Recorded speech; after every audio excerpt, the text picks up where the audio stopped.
The Gospel of the Lord.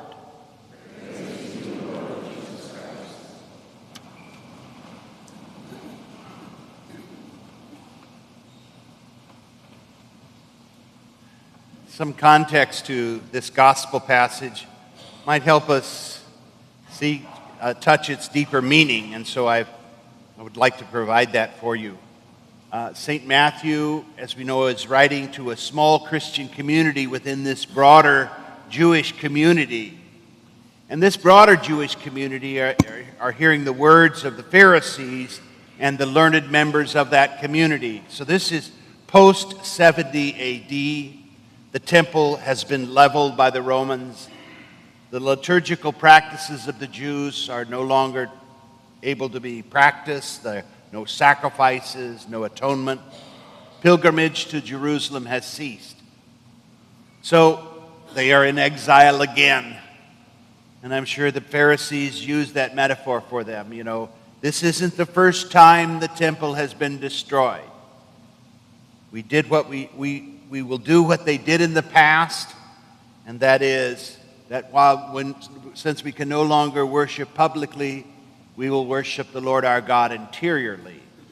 And fidelity to the law of Moses. And we know that that meant 613 precepts would be the way we will sustain our faith, justify ourselves, and reach salvation.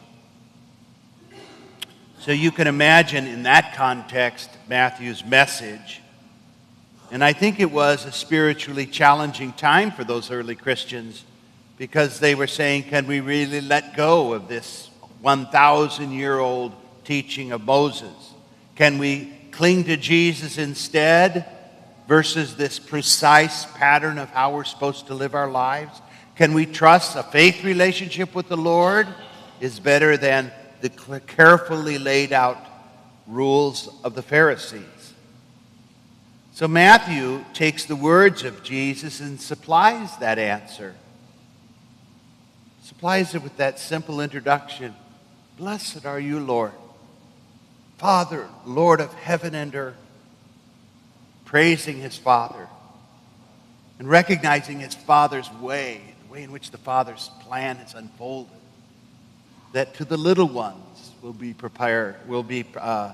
proclaimed the kingdom of heaven.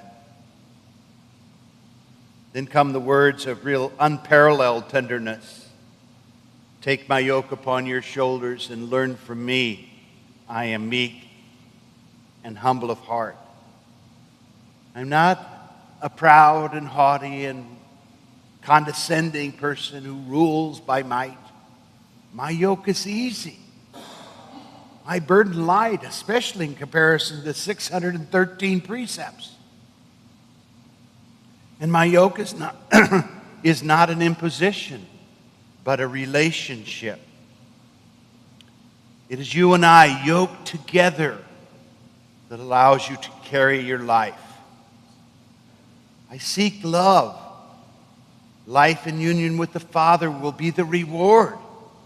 You cannot do this yourself on your own in any other way but through me. It is the Father's decision that they will come to know him through me. So come, and I will give you rest. Seen in that context, I think St. Matthew is trying to help those early Christians see that the way of Jesus is the way, the right way, and the teaching of Jesus, the real truth.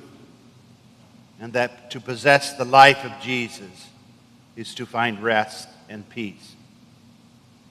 I think in a certain sense we tend to look down on the Pharisees and the 613 precepts of the law of Moses. But we know as well that, our church has its own share of precepts, stand, sit, genuflect, But there's a lot of things we do that are kind of rule and precept driven. Many choose to leave the church because they don't like the rules. Why do we need all these rules if love is the answer and relationship with Jesus is the way to salvation? Are we duplicating an error that Jesus himself condemned? And I think the answer is yes, if we think that following rules will justify us and save us.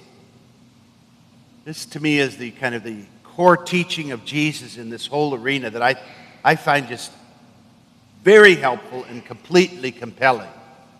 Jesus says, "If you love me, you will keep my commandments." Following the commandments of Jesus doesn't make us justified in God's sight. Following the commandments is how we learn to love him. It's no more complicated than that. You might think the next time that some temptation, one of your favorite ones, rises again, and you make the choice for Christ. Remember those words that, "Lord, I'm doing because I love you. That's why I'm following this. That's why I'm being faithful to you, because I love you." And alternatively, when we fail, recognize that it's personal, it's relational, it's a failure in love. So when we discover that within ourselves, we turn to the yoke of the Lord once again. And I'd like to think of this yoke not as something that is restrictive, that tries to control us, but it's rather the way in which Christ has promised to work with us, to pull alongside us, to help us carry the burden so that we can successfully reach our destiny.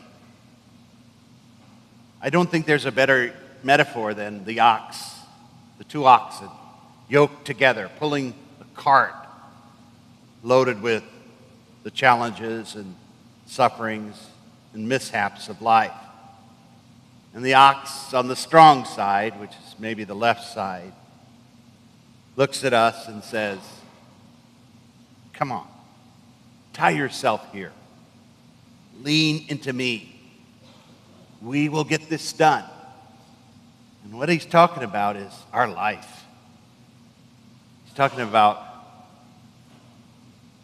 about conversion and holiness, and salvation. "And I will give you rest."